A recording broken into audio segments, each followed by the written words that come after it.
Unos hijos despojaron a sus padres de todo y los dejaron a su suerte en el desierto, pero allí encontraron una justicia inesperada. Una pareja de ancianos fue abandonada por su propia sangre en la inmensidad del páramo más inhóspito que se pueda concebir, sin una gota de agua, sin un trozo de pan, sin la más mínima esperanza de supervivencia. Sin embargo, lo que hallaron en ese paraje olvidado por la humanidad y la providencia transformó sus destinos de una forma que nadie, absolutamente nadie, habría sido capaz de prever. Este es un relato de deslealtad, de un dolor que lacera el alma, pero también de una retribución cósmica y de cómo el destino posee formas enigmáticas de restablecer el equilibrio. Prepárate, porque la narración que estás a punto de escuchar te estremecerá la piel y te forzará a meditar sobre el auténtico significado de los lazos familiares. Estas historias resuenan en todos aquellos que comprendemos lo que es el amor genuino y el valor incalculable de la familia.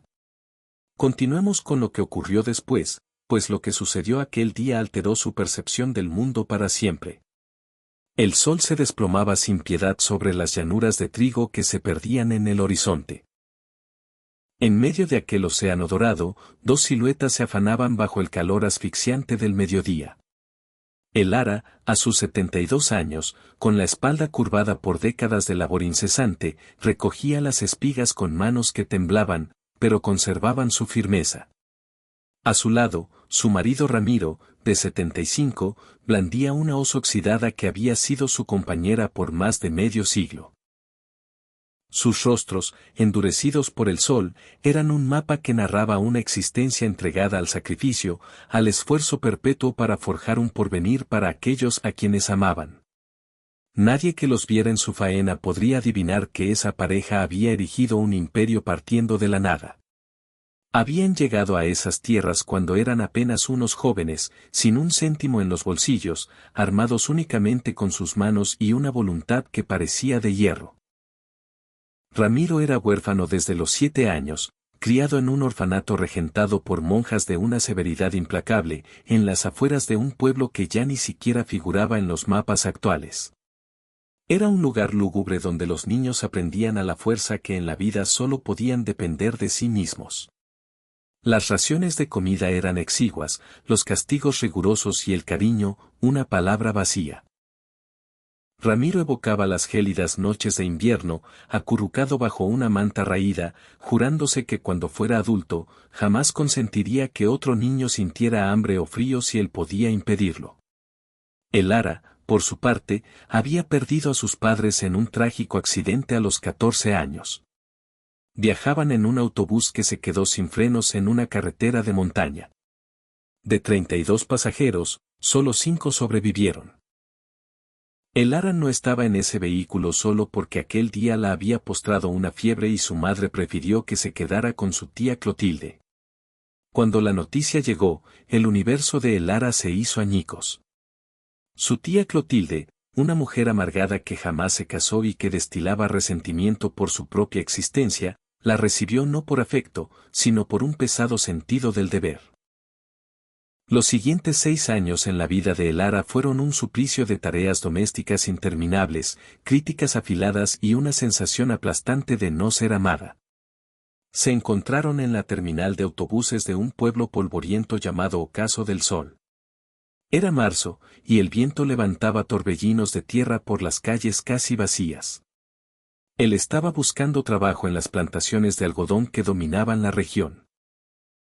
Ella escapaba de una vida de humillaciones, llevando consigo solo una pequeña maleta con 2 mudas de ropa y un rosario que había sido de su madre. Sus miradas se encontraron en el andén, mientras ambos aguardaban por transportes que los llevarían hacia futuros inciertos. Ramiro percibió algo en aquellos ojos verdes, una mezcla de determinación y miedo. El ara vio en él a alguien que, como ella, conocía el sabor de la soledad.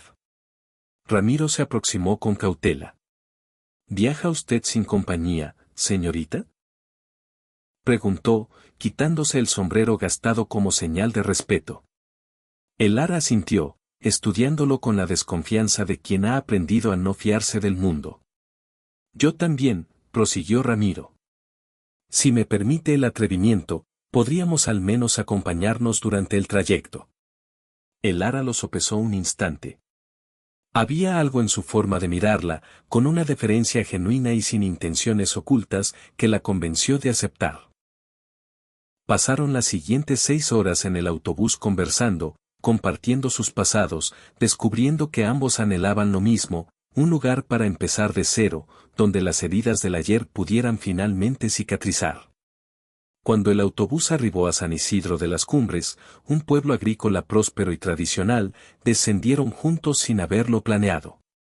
Parecía como si un hilo invisible los hubiese unido. Ramiro no tardó en hallar trabajo en una hacienda cercana, levantándose antes del alba y laborando hasta el anochecer. El Lara consiguió un puesto en una casona, lavando, cocinando y cuidando niños. Se encontraban los domingos en la plaza del pueblo, sentándose en el mismo banco bajo un sauce que, con el tiempo, se transformaría en su santuario. El noviazgo fue corto pero profundo. Ramiro no tenía riquezas que ofrecer, solo su corazón y la promesa de no abandonarla jamás. Para el Lara, que había vivido años sintiéndose una carga, esa promesa valía más que todo el oro del mundo. Se casaron 3 meses más tarde en una ceremonia humilde en la iglesia local. El padre Joaquín, un sacerdote anciano y de buen corazón, ofició la boda sin cobrarles nada. La unión se celebró un sábado por la tarde, con solo 2 testigos que encontraron en la calle.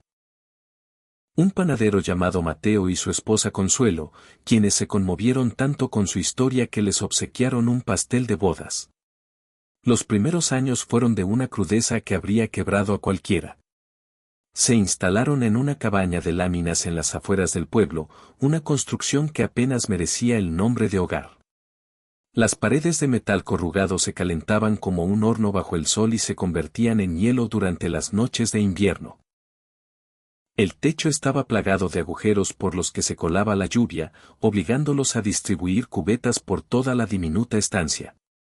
Carecían de electricidad, una vela que el Lara encendía por las noches era su única luz. El agua debían acarrearla desde el pozo comunitario, a 15 minutos de distancia, cargando pesados baldes que les despellejaban las manos. Trabajaban sin tregua. Ramiro había sido contratado como jornalero en la hacienda de don Severo Mendoza, un terrateniente conocido por su dureza, pero también por ser justo. El trabajo era agotador, arar los campos bajo un sol abrasador, sembrar grano a grano con las manos en carne viva, cosechar hasta que la espalda amenazaba con partirse. Ramiro ganaba 3 pesos diarios, una miseria incluso en esa época. El Lara lavaba ropa ajena en el río para las familias adineradas del pueblo. Cada lunes, antes del amanecer, caminaba hacia las casonas para recoger cestas repletas de ropa sucia. Pasaba horas de rodillas junto a la corriente, frotando cada prenda contra las rocas, con las manos agrietadas por el jabón cáustico y el agua helada. Los martes planchaba con pesadas planchas de carbón que le dejaban los brazos exhaustos. El resto de la semana limpiaba casas, horneaba pan para venderlo en el mercado y ayudaba a una partera, aprendiendo sus secretos. Solo los domingos, después de la misa, se permitían unas horas de descanso juntos. Entre los dos, apenas ganaban lo suficiente para comer y pagar la renta de su choza. Su dieta era monótona, tortillas, frijoles y, si había suerte, un poco de chile. La carne era un lujo reservado para Navidad y sus cumpleaños. Aún así, cada semana, sin excepción, apartaban 50 centavos. Los guardaban en una vieja lata de galletas que el Lara ocultaba bajo una tabla suelta del suelo. Era su fondo de los sueños, como lo llamaban. Tuvieron que ser increíblemente pacientes. Transcurrieron no 5, ni 10, sino 12 largos años antes de que pudieran adquirir su primera parcela. 12 años de levantarse con la primera luz y acostarse mucho después del anochecer. 12 años de comer lo indispensable para poder ahorrar un poco más. 12 años de no estrenar ropa, de remendar sus zapatos hasta que el cuero se desintegraba. El Lara aprendió a cortarse el pelo para no gastar las monedas del peluquero. Ramiro dejó de fumar, un sacrificio inmenso para él, con tal de guardar esos centavos adicionales. Cuando por fin reunieron el dinero, compraron un terreno que nadie deseaba. Eran 5 hectáreas en las afueras, una tierra abandonada porque su suelo era tan duro y rocoso que parecía imposible cultivar nada allí. El precio fue irrisorio, 800 pesos, pero era todo su capital. El día que firmaron las escrituras en la notaría, el Ara lloró. No eran lágrimas de felicidad, sino de alivio mezclado con un profundo temor. ¿Y si no lograban que la tierra diera frutos? ¿Habrían malgastado 12 años de sacrificios en un erial? Pero Ramiro tenía un plan. Había pasado años trabajando las tierras de otros, observando, aprendiendo, preguntando. Sabía que aquel suelo no era infértil, solo necesitaba dedicación y esfuerzo. El primer desafío era el agua. Requerían un pozo. Sin agua, no habría nada. Durante 4 meses, Ramiro cavó. Empezaba antes del amanecer, previo a su jornada en la hacienda de Don Severo. Cavaba 1 hora, se iba a trabajar todo el día y volvía al atardecer para cavar otra hora más antes de desplomarse en la cama. Sábados y domingos cavaba sin parar, desde el alba hasta que la oscuridad le impedía ver. El Ara ayudaba cuando podía, aunque sus fuerzas no le permitían mover tanta tierra. Cuando alcanzaron los 20 metros de profundidad sin rastro de agua, el Ara empezó a desesperarse.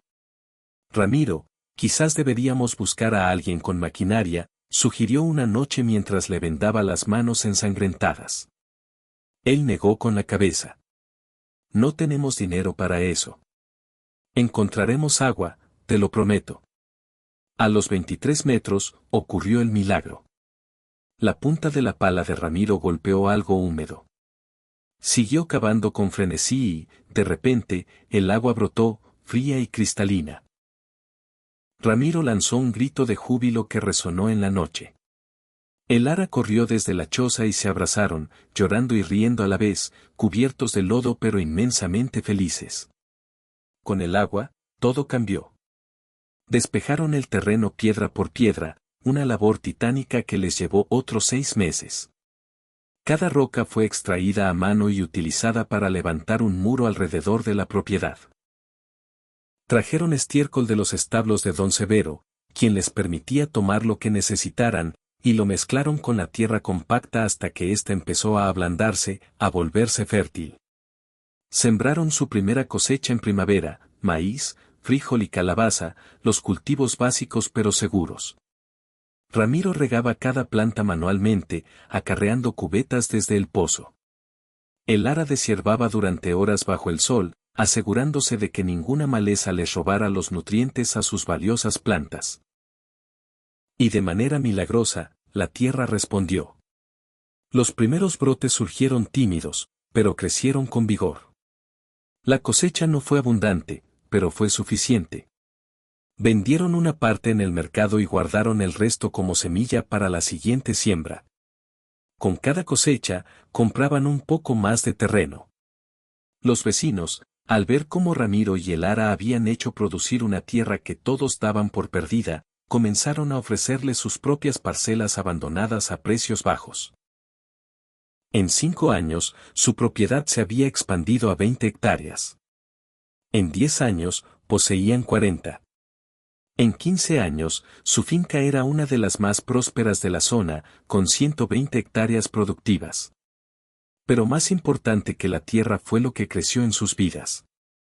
El Ara quedó embarazada a los 26 años, después de mucho intentarlo. El embarazo fue complicado, con náuseas constantes y un parto agónico de 18 horas. Pero cuando sostuvo a Damián en sus brazos, todo el dolor se disipó. Ramiro lloró al ver a su hijo por primera vez, lágrimas de pura alegría. Damián fue un bebé demandante, lloraba sin cesar y parecía nunca estar satisfecho. Hubo noches oscuras en las que el Ara, agotada, se preguntaba si era una mala madre por desear un momento de silencio. Pero persistieron, y Damián se convirtió en un niño robusto y sonriente. 2 años después llegó Simón. El embarazo fue más sencillo, pero el bebé era enfermizo. Gastaron una fortuna en médicos y medicinas, dinero destinado a comprar más tierras. Pero, ¿qué importaba la tierra comparada con la vida de su hijo? El doctor Benítez les dijo que Simón tenía pulmones débiles. El Lara dejó sus trabajos para dedicarse por completo a sus hijos, y Ramiro redobló sus esfuerzos. Simón superó su frágil infancia y se convirtió en un niño delgado pero de mente brillante, un ávido lector. Luego, cuando el Lara tenía 35 años, llegó la sorpresa: Clara. Nació en una hermosa tarde de primavera. Fue el parto más fácil, como si la bebé tuviera prisa por llegar al mundo. Era una niña perfecta que se convirtió en el orgullo de Ramiro. La llegada de Clara redefinió la dinámica familiar. Los niños tenían personalidades opuestas: Damián era extrovertido y arrogante, Simón, introvertido y soñador, y Clara, dulce y ansiosa por complacer. En su amor inmenso, Ramiro y el Lara cometieron el error clásico de los padres que han conocido la carencia. Les dieron todo lo que ellos nunca tuvieron. Zapatos nuevos cada año, ropa de estreno, juguetes de tienda, la mejor educación que el pueblo podía ofrecer. Cuando Damián cumplió 12, Ramiro le compró una bicicleta carísima, que el niño abandonó en 2 semanas. Ante el reproche de su padre, Damián simplemente se encogió de hombros y pidió una mejor. El Lara vio el dolor en los ojos de su esposo, pero él guardó silencio. Los enviaron a clases particulares de inglés. Simón las disfrutaba. Damián las evitaba. Cuando el profesor sugirió que con Damián perdían el dinero, Ramiro le duplicó el pago, rogándole paciencia. Les compraron instrumentos: un piano para Clara, que demostró tener talento, una guitarra para Simón, que aprendió a tocar melodías nostálgicas, y una trompeta para Damián, que la abandonó después de 3 intentos. Cuando Damián fue a la universidad, vendieron 5 hectáreas para pagar una institución privada en la capital. Él supuestamente estudiaba administración, pero pasaba más tiempo de fiesta. Reprobó el primer año, mintió sobre sus notas y, cuando la verdad salió a la luz, Ramiro, devastado, lo perdonó y pagó por otro año. Damián se graduó con notas mediocres y regresó con ideas de modernizar la finca. En 6 meses, sus malas decisiones y una inversión fraudulenta generaron pérdidas que Ramiro tuvo que absorber. Simón fue diferente en lo académico. Quería estudiar literatura y filosofía. Aunque Ramiro no entendía la utilidad de esos estudios, financió su educación. Simón se fue a otra ciudad y rara vez volvía. Cuando lo hacía, miraba el trabajo del campo con mal disimulado desdén. Hay más en la vida que tierra y sudor, papá, le decía, hiriendo a su padre sin darse cuenta. Clara fue la última en irse. Ella siempre había sido la más cariñosa. En su primer año de universidad conoció a Facundo. Era apuesto de una manera artificial, siempre impecable, conduciendo un auto que claramente estaba por encima de sus posibilidades. Se dedicaba a vender autos usados, un oficio que dependía más de su labia que de su habilidad. Ramiro desconfió de él desde el primer momento. Notó cómo su mirada calculadora tasaba el valor de todo a su alrededor. Papá, lo amo, dijo Clara al anunciar su compromiso a los 6 meses de conocerlo. Tenía solo 20 años. Ramiro intentó hacerla entrar en razón, pero fue inútil. La boda fue un evento fastuoso que apenas podían permitirse, pero la pagaron. Facundo insistió en un salón de lujo, un banquete opulento y flores importadas. Ramiro firmó cheque tras cheque, viendo desvanecerse el dinero destinado a reparar el viejo tractor. Después de la boda, Clara cambió, o quizás la influencia de Facundo se hizo evidente. Dejó de visitarlos. Cuando lo hacía, se quejaba del olor, del polvo, de la vida primitiva. Facundo nunca la acompañaba. Los domingos familiares, una tradición sagrada para los Valente, se hicieron esporádicos. Los años pasaron, y Ramiro y el Lara comenzaron a sentir el verdadero peso de la edad. No era solo el tiempo, sino las décadas de trabajo físico extenuante. La espalda de Ramiro empezó a fallarle. Lo que comenzó como un dolor ocasional se convirtió en una tortura constante. Una mañana, simplemente no pudo levantarse de la cama. El doctor Benítez le diagnosticó hernias discales. Necesita cirugía, explicó, pero a su edad es arriesgado. Ramiro se negó. No podían permitirse el tiempo de recuperación. ¿Quién se ocuparía de la finca? Empezó a vivir a base de analgésicos. Las rodillas de Elara estaban igualmente destrozadas. La hinchazón le impedía caminar sin un bastón, algo que la humillaba. Soy una vieja inútil, se lamentaba. Eres la mujer más fuerte que conozco, la consolaba Ramiro. Intentaron ocultar su deterioro, no querían ser una carga. Pero era imposible. Papá, te mueves como un anciano, le comentó Damián en una de sus escasas visitas. Ramiro forzó una sonrisa, sin darle más importancia. Fue en esa época de creciente fragilidad que Ramiro tomó una decisión. Convocó a sus 3 hijos a una cena familiar. Elara, a pesar del dolor en sus rodillas, pasó el día entero en la cocina preparando el mole especial de las grandes ocasiones. La mesa estaba dispuesta con el mantel bordado de su boda y las velas encendidas.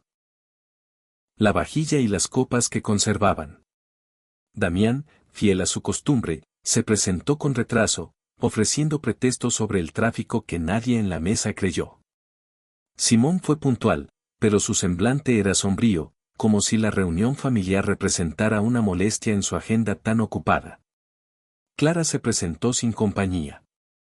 Facundo había mandado a decir que lo disculparan, excusándose con un ineludible compromiso laboral. Ramiro sospechaba que Facundo simplemente no quería sacrificar una noche que podría pasar en el bar con sus amistades. La cena arrancó con una conversación tensa y superficial. Elara les preguntaba por sus vidas, esforzándose por mostrar un interés genuino en empleos y pasatiempos que en realidad no lograba comprender. Damián se explayó sobre un nuevo proyecto empresarial que estaba evaluando, aunque fue muy impreciso con los detalles. Simón había traído consigo un libro de poemas de su autoría que había sido publicado, una modesta edición de apenas 100 ejemplares. Ramiro lo hojeó con orgullo, si bien no entendía la mayoría de aquellos versos abstractos. Finalmente, cuando la comida concluyó, Ramiro se aclaró la garganta. Hijos, su madre y yo necesitamos conversar con ustedes de un asunto crucial. La solemnidad en su voz captó incluso la atención de Damián. Como ya habrán notado, nos estamos volviendo mayores, comenzó Ramiro. La faena se hace más pesada cada día. Elara apenas puede dar un paso sin que el dolor la atormente, y mi espalda, bueno, hay mañanas en las que dudo si seré capaz de salir de la cama. Hizo una pausa, paseando la mirada por cada uno de sus hijos. Hemos trabajado nuestra vida entera para levantar esto. Hizo un ademán que abarcaba la casa y, por extensión, la totalidad de la finca. No lo levantamos para nosotros, lo levantamos para ustedes. Este campo, esta casa, cada cosa que poseemos, es su legado. Elara tomó la mano de Ramiro, infundiéndole fuerzas para proseguir. Pero no deseamos que su legado sea algo que reciban únicamente cuando ya no estemos. Queremos que sea algo que edifiquen junto a nosotros. Ahora, que aprendan a cuidar y a hacer prosperar. Necesitamos, su ayuda. El silencio que se instaló a continuación fue denso e incómodo. Los 3 hermanos cruzaron miradas. Fue Damián quien finalmente rompió el silencio. Papá, yo tengo mi vida en la capital, mi trabajo, mis contactos. No puedo sencillamente dejarlo todo para venir a labrar la tierra. No te estamos pidiendo que abandones tu vida, intervino Elara con dulzura. Solo que formes parte de la nuestra también, que vengas los fines de semana, que te enteres de cómo funciona todo. Con el tiempo, cuando tu padre y yo ya no podamos más, alguien deberá tomar las riendas. ¿Y por qué no contratan a un gerente?, inquirió Simón. Existen profesionales para esa clase de labor, gente con estudios en agronomía y gestión de empresas. ¿Por qué tendría que ser uno de nosotros? Ramiro sintió como si le hubieran propinado un golpe en el estómago. Porque es tu legado, hijo. Porque es tu familia. Porque, se interrumpió, buscando las palabras adecuadas.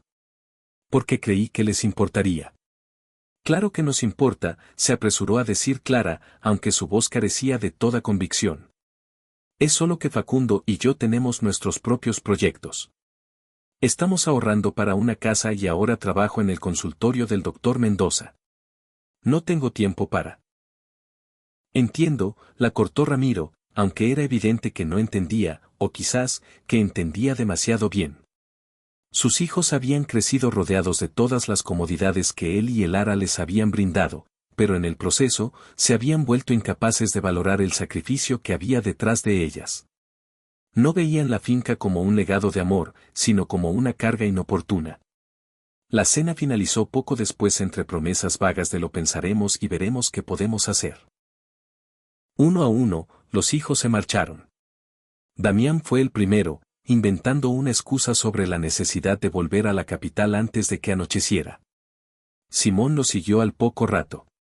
Clara se quedó un poco más, ayudando a Elara a recoger, pero hasta ella parecía ansiosa por partir. Cuando por fin se fueron, Ramiro y Elara se sentaron en el porche, contemplando las estrellas. ¿Lo sabías, verdad?, preguntó Ramiro. ¿Sabías que dirían que no? Elara asintió despacio. Lo imaginaba, pero tenía que hacer un último intento. ¿En qué fallamos, Elara? Les dimos absolutamente todo. Los amamos con cada partícula de nuestro ser. ¿Dónde estuvo nuestro error? Elara no tuvo respuesta. Quizás les habían dado demasiado. Quizás, al protegerlos de las penurias que ellos mismos habían sufrido, sin querer los habían privado de la fortaleza que se forja al superar la adversidad. Los meses siguientes fueron testigos de un rápido deterioro en la salud de ambos. El doctor Benítez los visitaba con creciente frecuencia, ajustando medicaciones y sugiriendo terapias que resultaban demasiado costosas o impracticables. Ramiro desarrolló hipertensión, y Elara sufrió un desmayo que la mantuvo hospitalizada 3 días, revelando una anemia severa y un corazón debilitado. Sus hijos los visitaban de vez en cuando, pero sus visitas se sentían más como una obligación que como un deseo genuino. Damián aparecía una vez al mes, siempre apurado y con el teléfono pegado a la oreja. Simón enviaba dinero ocasionalmente, lo cual era de ayuda, pero no era lo que sus padres anhelaban. Anhelaban su presencia, su compañía. Clara era quien más los visitaba, pero sus visitas se habían vuelto tensas desde que Facundo había empezado a manifestar abiertamente su desprecio por los viejos campesinos, como se refería a sus suegros. Una tarde calurosa de junio, mientras Elara tendía la ropa, escuchó voces. Reconoció al instante las de sus hijos. Estaban en el porche delantero, creyendo que ella se encontraba dentro de la casa. Algo en el tono de sus voces la hizo detenerse, ocultándose tras las sábanas blancas. No les queda mucho tiempo, se escuchó decir a Damián. Su tono era gélido, pragmático, desprovisto de toda emoción. Papá apenas puede moverse y mamá está peor cada día. ¿Qué sugieres exactamente?, preguntó Simón, y Elara notó que su tono no denotaba horror, sino una inquietante curiosidad. Solo digo que cuando se vayan, y será pronto, tendremos que lidiar con toda esta tierra. ¿Por qué esperar hasta estar en medio de funerales y luto? Sería mucho más sencillo si. Sí que, Damián, la voz de Clara sonaba trémula. Si nos libramos de ellos. No lo digas así, protestó Damián. Suena horrible. Solo digo que hay formas de acelerar lo inevitable y todos saldríamos beneficiados. Elara no pudo escuchar más. Se derrumbó contra la pared de la casa, el corazón le martilleaba en el pecho con tal fuerza que creyó que se le saldría. No podía ser. Sus propios hijos, los bebés que había nutrido con su propio ser, no podían estar planeando su muerte. Tenía que ser un malentendido. Pero sabía que no lo era. El tono frío de Damián, la curiosidad de Simón en vez de un rechazo moral, incluso la pregunta vacilante de Clara, todo confirmaba sus peores miedos. Con las piernas temblando, el Lara entró en la casa por la puerta trasera. Ramiro estaba en su sillón favorito. «El Lara, ¿estás bien?», preguntó él, notando su palidez. «Parece que has visto un fantasma». «Necesito hablar contigo», dijo ella con voz temblorosa. «Pero no aquí.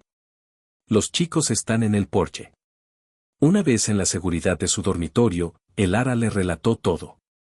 Vio el rostro de Ramiro transitar de la incredulidad al horror y, finalmente, a una tristeza tan abismal que partía el alma. «¿Qué hacemos?», preguntó Ramiro, y por primera vez en todos sus años juntos, el Lara lo sintió completamente perdido. Los días que siguieron fueron un infierno. Cada visita de sus hijos era una tortura. Cada bebida ofrecida, sospechosa. Cada comida, examinada con recelo. Los hijos notaron el cambio. Las semanas pasaron y la tensión se hizo insoportable. La decisión les fue arrebatada una mañana de domingo. Los 3 hijos se presentaron juntos, algo que no ocurría en meses. «Queremos desayunar en familia», anunció Damián con una sonrisa que no le llegaba a los ojos. Como en los buenos tiempos. El Lara y Ramiro cruzaron una mirada. Sabían que había llegado el momento que tanto temían. El desayuno fue suntuoso. Los hijos servían a sus padres con una atención desmedida que resultaba más aterradora que reconfortante. «Come, papá», insistía Damián. «Mamá, prueba este café», añadía Clara. «Es una mezcla especial». El Lara tomó la taza. Vio pequeñas partículas en suspensión flotando en su interior. Se llevó la taza a los labios, pero solo fingió beber. Ramiro no fue tan precavido. Comió con ganas y bebió su café a grandes tragos. 15 minutos después, Ramiro empezó a sentirse mal. El Lara, musitó, su voz repentinamente pastosa. «Me siento extraño». Sus párpados se cerraron y su cabeza se tambaleó. «Ramiro», gritó el Lara, pero sus propias fuerzas flaqueaban. Damián y Simón sujetaron a su padre antes de que cayera. «Tranquila, mamá», dijo Damián con una calma escalofriante. «¿Qué le hicieron?», exigió el Lara, pero su voz era un hilo. «¿Qué le pusieron en la comida?». Clara se le acercó con una sonrisa triste. «Mamá, tú también necesitas descansar». El Lara intentó levantarse, pero sus piernas cedieron. «Deberías haber comido más, mamá», dijo Simón, casi con remordimiento. «Habría sido más fácil». Clara sacó un pañuelo y lo humedeció con el líquido de un frasco pequeño. «Por favor», suplicó el Lara mientras su hija se acercaba.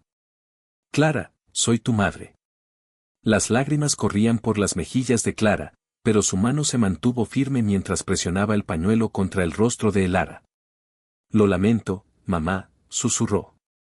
«Pero Facundo y yo tenemos deudas. Damián requiere capital. Simón necesita fondos. Y ustedes ya vivieron su vida». El Lara luchó, pero el químico surtió efecto. El mundo se volvió borroso. Su último pensamiento consciente fue de una traición absoluta. El viaje fue una pesadilla intermitente. Cuando el Lara recuperó brevemente la conciencia, percibió el traqueteo de un vehículo. Tenía las manos y los pies amarrados. A su lado yacía el cuerpo inconsciente de Ramiro. «Por favor», rogó el Lara. «Ya es muy tarde, mamá», respondió Clara con dureza. «Ya firmaron los papeles. La finca es nuestra ahora». A través de la bruma de su mente, el Lara recordó vagamente a Damián guiando la mano de un Ramiro casi inconsciente para que firmara unos documentos. La droga la venció de nuevo. Cuando despertó por completo, el sol era una presencia brutal. Estaba en una construcción en ruinas, con muros de adobe agrietados y desmoronados.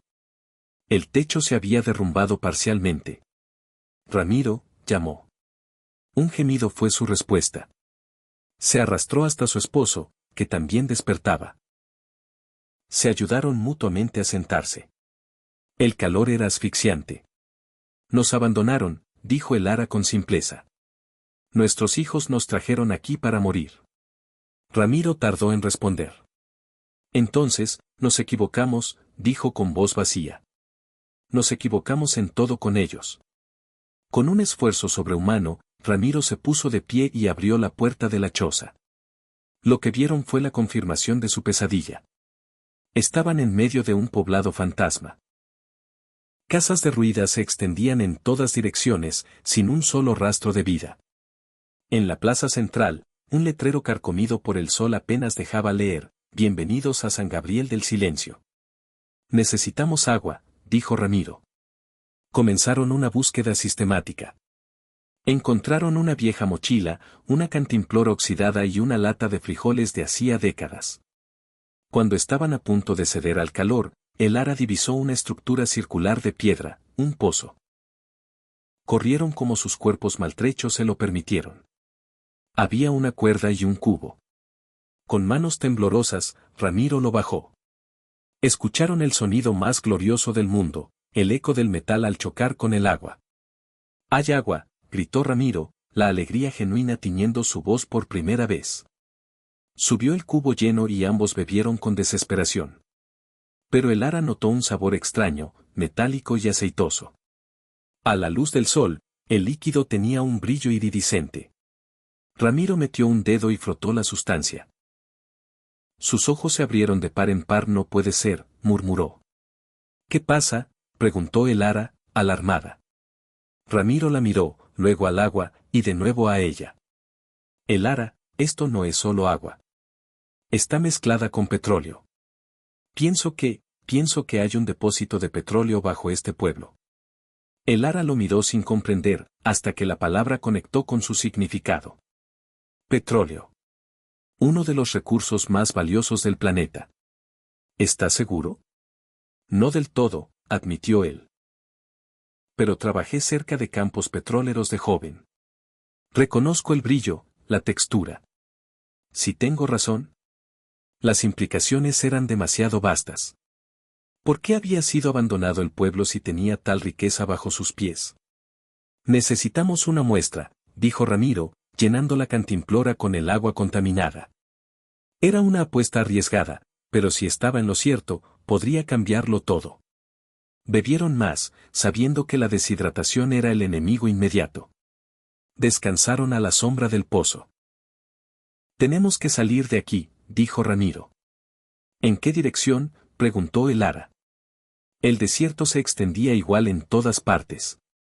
«Cuando nos trajeron», dijo Ramiro, «sentí que girábamos más a la izquierda. Eso significa que viajábamos al norte o noreste desde casa, lo que implica. Eso indicaba que debíamos dirigirnos hacia el sur o el suroeste para volver. No era una base sólida sobre la cual fundar una decisión que podría determinar su vida o su muerte, pero era lo único que poseían». Aguardaron hasta que el sol empezó a declinar, su fiereza ligeramente atenuada. Lograron abrir la lata de frijoles empleando una piedra afilada como una herramienta improvisada. Los frijoles desprendían un olor peculiar después de tantos años, posiblemente décadas, pero los consumieron de todas formas. Sus estómagos, vacíos por más de 24 horas, protestaron, pero finalmente aceptaron el alimento. Cuando el sol se posó bajo en el horizonte, emprendieron la marcha. Cada paso se sentía como una contienda. Las rodillas de el Ara crujían y se inflamaban con cada movimiento. La espalda de Ramiro le quemaba como si estuviera en llamas. Pero siguieron adelante, sosteniéndose el uno al otro, dos ancianos enfrentados a la inmensidad implacable del desierto. La noche llegó de súbito, como es habitual en esas latitudes. La temperatura se desplomó, pasando de un calor brutal a un frío que calaba los huesos.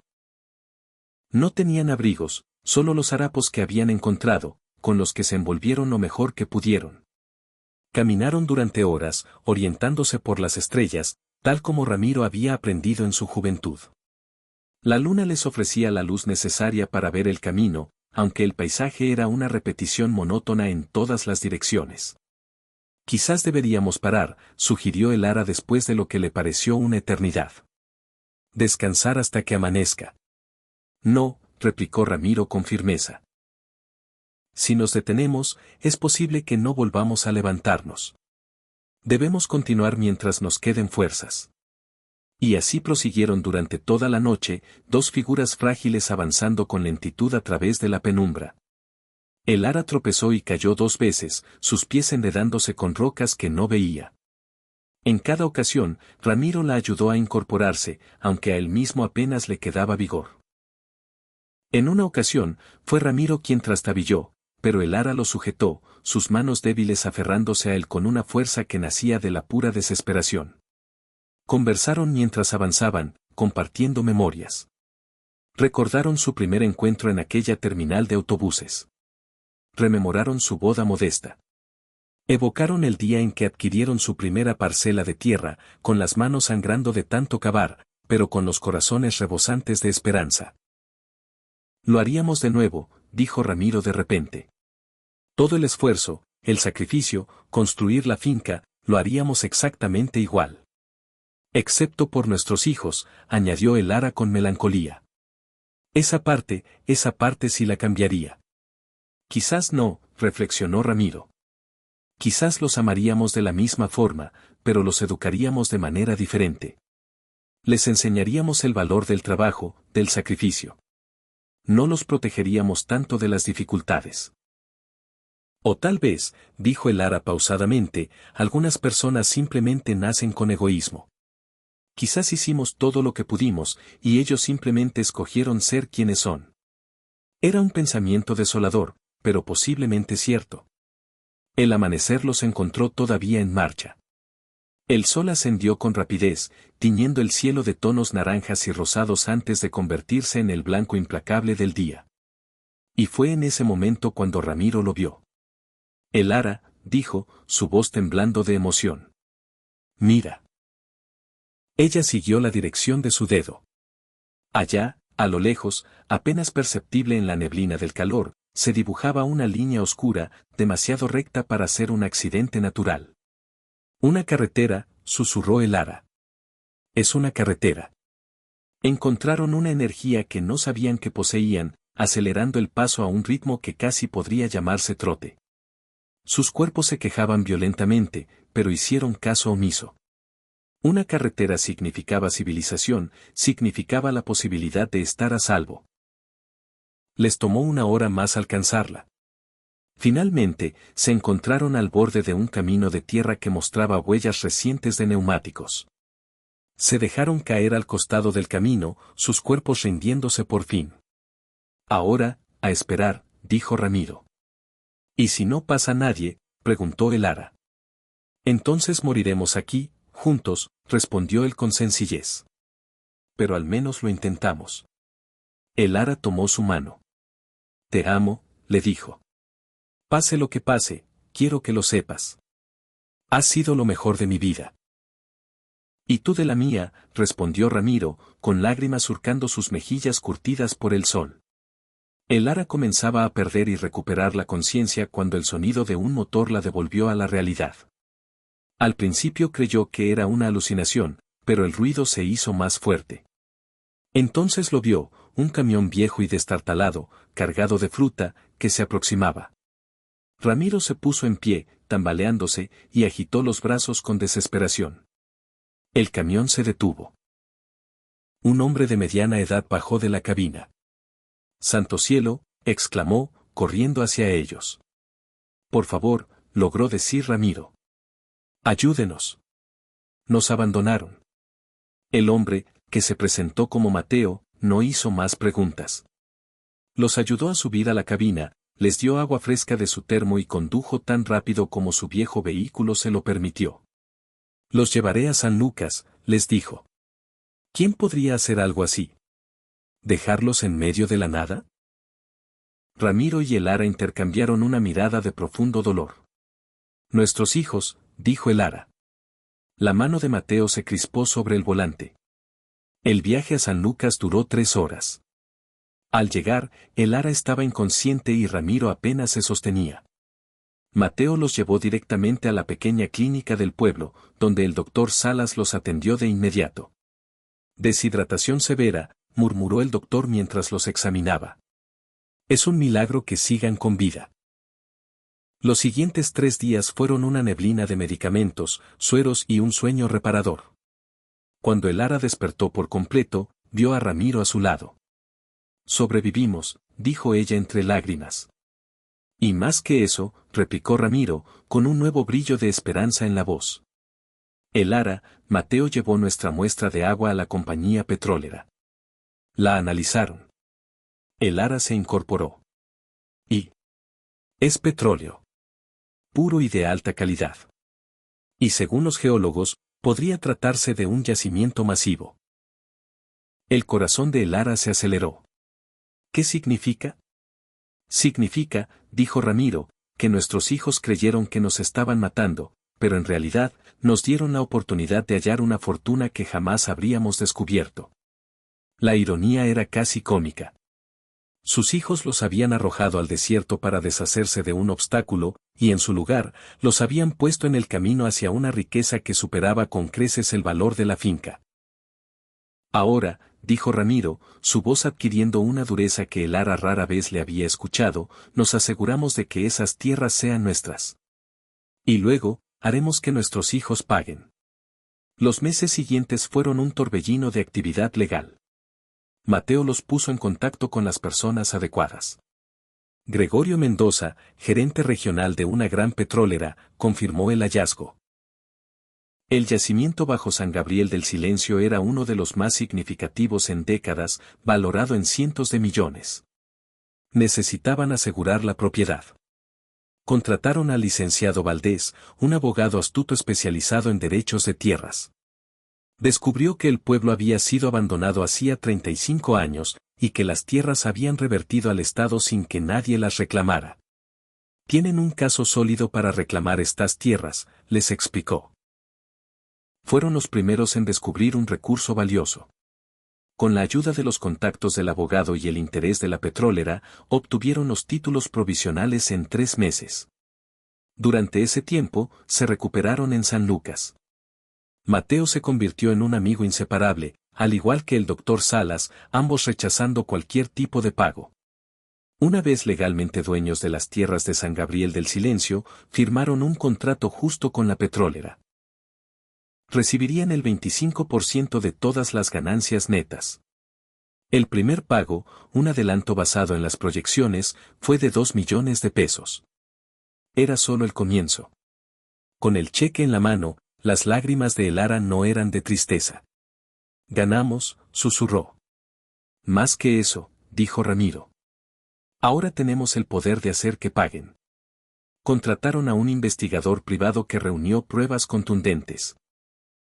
Los documentos firmados bajo coacción, testimonios de vecinos, los registros de la venta fraudulenta de la hacienda. Los cargos, intento de homicidio, fraude, falsificación, se acumulaban. Pero antes de acudir a las autoridades, decidieron confrontarlos. El comandante Rojas, jefe de policía de su pueblo natal, accedió a colaborar. 6 meses después de ser abandonados, regresaron. Ya no eran los ancianos derrotados, sino personas seguras de sí mismas, vestidas con ropa de calidad y llegando en un coche de lujo. Los murmullos los seguían por las calles. Aquella noche, Ramiro llamó a sus hijos. «Estoy vivo», les dijo a cada uno, su voz destilando una fría satisfacción. «Necesito verlos mañana en casa de Clara». Los 3. La noche siguiente, Clara y Facundo daban una pequeña fiesta. La música sonaba y el alcohol fluía.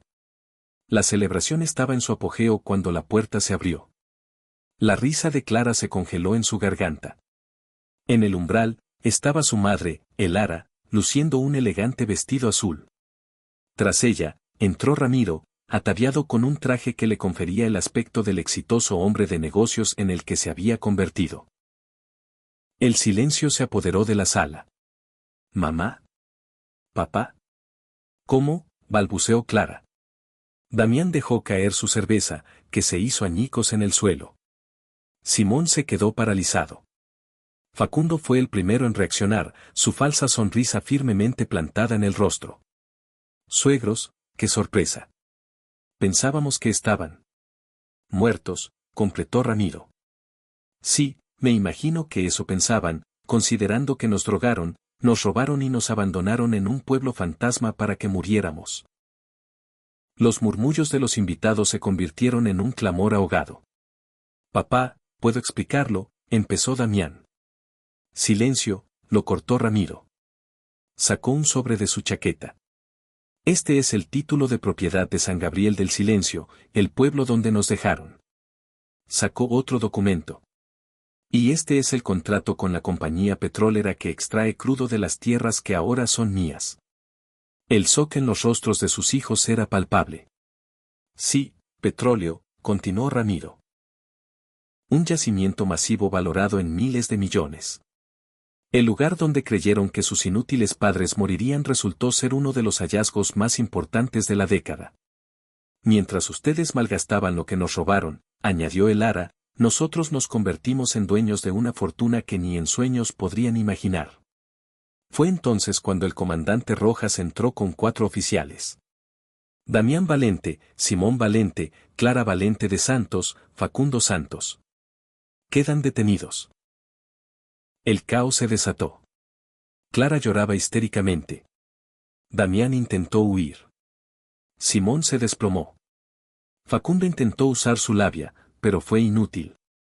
Papá, por favor, gritaba Clara mientras la esposaban. Somos tu familia. Ramiro se le acercó. Ustedes dejaron de ser mi familia, dijo con una calma glacial, cuando decidieron que nuestras vidas valían menos que su codicia. Vieron cómo se llevaban las patrullas, las luces rojas desvaneciéndose en la noche. Regresaron a su hotel y, por primera vez, se permitieron relajarse. ¿Te sientes mejor?, preguntó el Lara.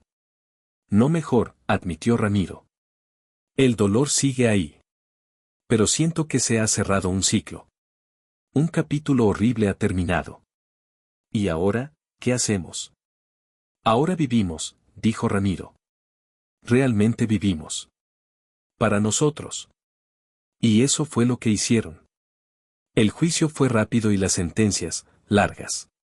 Damián y Simón recibieron 20 años, Clara, 15, y Facundo, 12. Se mudaron a una hermosa casa en la costa y usaron su riqueza para hacer el bien. Financiaron un centro comunitario en San Lucas y equiparon la clínica del doctor Salas. A Mateo, el camionero que lo salvó, le compraron un camión nuevo y aseguraron la educación de sus hijos. Crearon una fundación para ayudar a ancianos víctimas de abuso familiar, donando millones a la causa. Y viajaron. Vieron las maravillas de su país, cada experiencia un regalo ganado a pulso con su sufrimiento y su voluntad de sobrevivir. Envejecieron rodeados de amigos que los querían por lo que eran. A veces recibían cartas desde la prisión. Damián escribió una vez, lleno de autocompasión. Sergio guardó silencio. Clara escribía a menudo, sus cartas empapadas en lágrimas y súplicas de perdón. El Lara las leía todas, llorando en silencio, pero jamás respondió. El perdón, si es que llegaba algún día, tendría que encontrar su propio camino, en su propio tiempo. Llegara, tendría que ser merecido con algo más que simples palabras. Cuando Ramiro alcanzó los 87 años, su corazón finalmente cedió. Sucedió de manera pacífica, mientras dormía, tras una hermosa jornada que pasó en el jardín con el Lara. Ella se encontraba a su lado en ese momento, sosteniendo su mano y susurrándole que lo amaba y que volverían a encontrarse en algún futuro. El funeral fue multitudinario. Acudieron cientos de personas, vidas que Ramiro y el Lara habían impactado con su generosidad. Mateo estuvo presente con toda su familia. El doctor Salas, ya también un anciano, Gregorio Mendoza de la compañía petrolera, y docenas de habitantes de San Lucas cuyas vidas habían mejorado gracias a la fundación.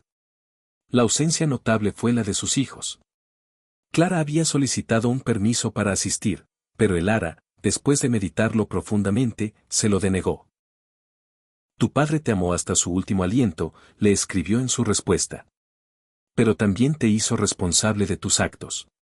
Honrar su memoria implica respetar esa decisión. El Lara sobrevivió 5 años más a Ramiro. Fueron años serenos, dedicados principalmente al recuerdo, a la reflexión sobre una existencia que había albergado tanta belleza como dolor. Mantuvo en pie las obras de caridad, asegurándose de que el legado que ella y Ramiro habían forjado continuara beneficiando a otros. Un mes antes de su propio fallecimiento, Clara fue puesta en libertad tras cumplir la totalidad de su condena. Había pasado 15 años recluida, 15 años de un arrepentimiento que, según los informes de los guardias, parecía auténtico. Fue a visitar a Elara, presentándose sin previo aviso en una calurosa tarde de agosto. Elara estaba en su jardín, regando sus rosales, cuando oyó el crujido de unos pasos en el sendero de grava. Se dio la vuelta y vio a su hija. Clara había envejecido de forma terrible en la cárcel. Su cabello, antes lustroso y oscuro, ahora era casi por completo cano. Su rostro estaba surcado por profundas arrugas de sufrimiento, pero en sus ojos, aquellos que una vez destellaron con codicia, ahora se reflejaba algo distinto, un remordimiento genuino. Mamá, dijo Clara, con la voz rota. No añadió nada más. ¿Qué más podía decir? Elara la observó durante un largo instante. Toda su vida junto a esa hija desfiló por su mente. El día de su nacimiento, sus primeros pasos, su primera palabra, todas las esperanzas y sueños que había depositado en ella. Y luego, la traición, el dolor, la sensación de haber sido completamente desechada por la persona a la que le había dado la vida. No te he perdonado, dijo Elara finalmente, y no sé si algún día podré hacerlo. Lo que hiciste, lo que todos ustedes hicieron, fue imperdonable. Clara asintió, mientras las lágrimas corrían libremente por su rostro. Lo sé. No he venido a buscar tu perdón. Solo vine a decirte que lo siento, que he pensado en lo que hice cada día durante 15 años, que si pudiera volver atrás en el tiempo. Pero no puedes, la interrumpió Elara. Nadie puede. Vivimos con nuestras elecciones, con las consecuencias de nuestros actos. Lo sé, susurró Clara. Solo necesitaba que supieras que me arrepiento. Con cada fibra de mi ser, me arrepiento. Elara contempló a su hija por un largo momento. Luego, de forma sorprendente, hizo un gesto hacia el jardín. Hay otra pala en el cobertizo. Si de verdad te arrepientes, ayúdame a plantar estos rosales. Clara parpadeó, visiblemente sorprendida, pero asintió y fue a buscar la herramienta. Pasaron las siguientes 2 horas trabajando una al lado de la otra en silencio, plantando rosales en el jardín que Ramiro tanto había amado. Cuando concluyeron, Elara le ofreció un vaso de agua a Clara. Se sentaron en el porche, bebiendo en silencio mientras el sol comenzaba a ocultarse. No te pido que me perdones, dijo Clara finalmente. Solo te pido que sepas que el verdadero castigo que recibí no fue la prisión, fue tener que vivir con lo que hice. Fue perder a mis padres, no por la muerte, sino por mi propia estupidez y codicia. Elara no respondió durante un largo rato. Tu padre y yo, dijo al fin, construimos todo lo que teníamos partiendo de la nada. Conocimos el hambre, el agotamiento, la desesperación, pero también conocimos el amor, la satisfacción del trabajo duro, la alegría de crear algo con nuestras propias manos. Intentamos darles a ustedes una vida mejor, pero en el proceso, sin darnos cuenta, les arrebatamos la oportunidad de aprender esas lecciones que a nosotros nos hicieron fuertes. No fue culpa tuya, mamá, dijo Clara con voz trémula. Ustedes nos lo dieron todo. Fuimos nosotros quienes elegimos ser egoístas, quienes decidimos ver su amor como una debilidad para explotar en lugar de un regalo para honrar. Elara miró hacia el horizonte, donde el sol teñía el cielo de naranjas y púrpuras. Cuando estábamos en ese desierto, cuando creí que moriríamos allí, lo único que me impulsaba a seguir era tu padre. Y saber que, aunque ustedes nos habían traicionado, habíamos vivido una vida con propósito. Habíamos amado profundamente. Eso no podían quitárnoslo. ¿Hay alguna forma?, preguntó Clara, su voz apenas un susurro. ¿Alguna manera de que pueda compensarte por lo que hice? Elara se giró para mirar a su hija directamente a los ojos. No, dijo con una honestidad brutal. No hay forma de compensar lo que hicieron. Pero lo que sí puedes hacer es vivir el resto de tu vida de una manera diferente. Ayudar a otros, ser generosa cuando tengas la oportunidad, aprender las lecciones que tu padre y yo intentamos enseñarles, pero que tuviste que aprender de la manera más dura. Lo haré, prometió Clara. Ya empecé. En la cárcel, ayudé a otras reclusas a aprender a leer. Ahora que he salido, quiero trabajar con personas mayores, ayudarlas, protegerlas de gente como la persona que yo fui. Elara asintió lentamente. Entonces, quizás, dijo suavemente, tal vez algo bueno pueda surgir de todo esto, después de todo. No para mí, ni para tu padre, pero sí para otros a quienes podrías ayudar. Se quedaron sentadas juntas hasta que anocheció. Cuando Clara finalmente se marchó, Elara no le dijo que la perdonaba, porque no podía decirlo con honestidad. Pero le dijo algo quizás más importante: espero que encuentres la paz, hija. De verdad lo espero. Un mes más tarde, Elara falleció mientras dormía, con una sonrisa en los labios. Los médicos dijeron que su corazón, simplemente, se había cansado. Su funeral fue incluso más grande que el de Ramiro. La iglesia estaba abarrotada. Docenas de personas cuyas vidas ella había tocado ofrecieron sus testimonios. Clara estuvo allí, sentada en la última fila, llorando en silencio. Damián y Simón, aún en prisión, no pudieron asistir. Según se supo después, Damián recibió la noticia con indiferencia, mientras que Simón lloró durante días, enfrentando por fin el peso completo de su pérdida. En su testamento, Elara legó la mayor parte de su considerable fortuna a las causas benéficas que había apoyado. Dejó una suma modesta a cada uno de sus 3 hijos, 200,000 pesos para cada uno, lo suficiente para empezar de nuevo, pero nada más. Y junto con el dinero, una carta idéntica para los 3. En ella, Elara había escrito: te dejo este dinero no porque crea que lo mereces, sino porque, a pesar de todo, sigues siendo mi hijo /A. Es mi última expresión de un amor teñido por una tristeza que nunca se desvaneció. Tu padre y yo te amamos más de lo que las palabras pueden expresar. Cuando nos traicionaste de la forma más profunda, casi nos destruyó. Pero sobrevivimos, y en nuestra supervivencia descubrimos nuestra propia fortaleza. No puedo decir que te perdono. El perdón es algo que debe ganarse. Pero espero que hayas aprendido. Espero que elijas ser mejor de lo que fuiste. Este dinero es tu última herencia. Úsalo sabiamente.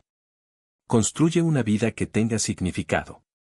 Y si puedes convertirte en alguien que ayuda en lugar de herir, entonces quizás algo bueno habrá surgido de todo este dolor. Vive bien. Sé mejor. Con un amor complicado, pero real, tu madre. Damián leyó la carta y la guardó, volviéndose aún más amargado. Fue liberado tras cumplir sus 20 años, pero nunca logró rehacer su vida y murió solo a los 62. Simón leyó la carta una y otra vez, llorando. En prisión, comenzó a escribir unas memorias honestas sobre su crimen y su arrepentimiento. Tras su liberación, publicó un libro titulado Hijos Ingratos, que se convirtió en un éxito. Donó todas las ganancias a la fundación de sus padres y dedicó el resto de su vida a dar charlas sobre la responsabilidad y las consecuencias de nuestros actos. Clara llevó la carta consigo todos los días por el resto de su vida. Usó el dinero para abrir un pequeño centro de día para ancianos en un barrio humilde, donde trabajó personalmente, cuidando de otros. Nunca se volvió a casar ni tuvo más hijos. Dedicó cada día a intentar compensar lo imperdonable. 30 años después de la muerte de Elara, Camila, ya una mujer de 68 años, ayudaba a una anciana con demencia. ¿Eres mi hija?, le preguntó la mujer. No, respondió Clara con suavidad, pero te cuidaré como si lo fuera. Esa noche soñó que plantaba rosas con su madre. ¿Estoy perdonada?, preguntó en el sueño. No es mi perdón el que necesitas, respondió Elara. Es el tuyo propio. Clara despertó llorando, y por primera vez en 30 años, sintió el inicio de algo que podría llegar a ser paz.